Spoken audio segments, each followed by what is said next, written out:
Hi, I'm Curt Sandvig with Red Carpet Report, coming to you from beautiful downtown Burbank at the 41st Annual Saturn Awards. Hello, Lynn. My name's Curt. It's really nice to meet you. Yes. Nice to meet you. So very nice to meet you.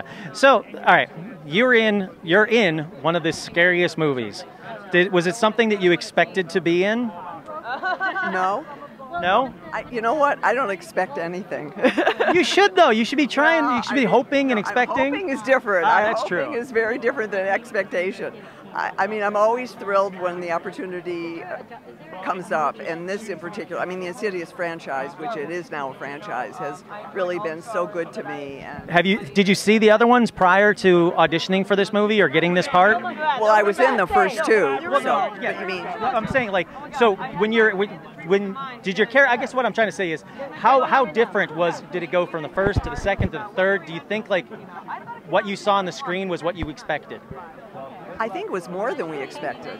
I think that the story is not a very complicated story, but I think the actors brought real complexity to like in the first one, Patrick Wilson and Rose Byrne created this really loving family that invited the audience in a very sympathetic way, which made it even scarier. It did. It had that a little bit of like the Poltergeist kind of feel to it, where you were, scared for the family as part of being scared for the audience. If you didn't care about Patrick or Rose, then you wouldn't care about as much about the scares.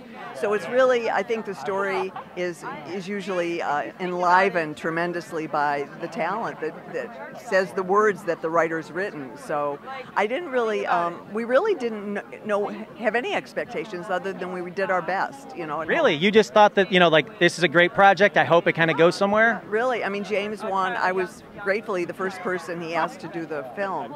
And he just said, we got this film and I'd love you to look at the script. And I read it, and it was so eerie, I put it downstairs in my closet because I read it before I went to sleep. I was just going to ask that. Is it like when you read a horror script, is it scary to read it?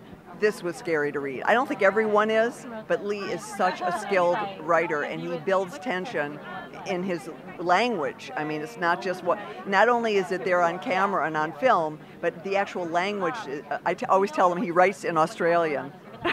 He writes in Australian. He does, because there's a different sophistication and cadence. Americans don't know how to talk. That's true. Sorry. I agree with that. Our country, but we don't know how to talk. I'm agreeing with that. I just flustered through one question that was horrifically terrible, so I understand that.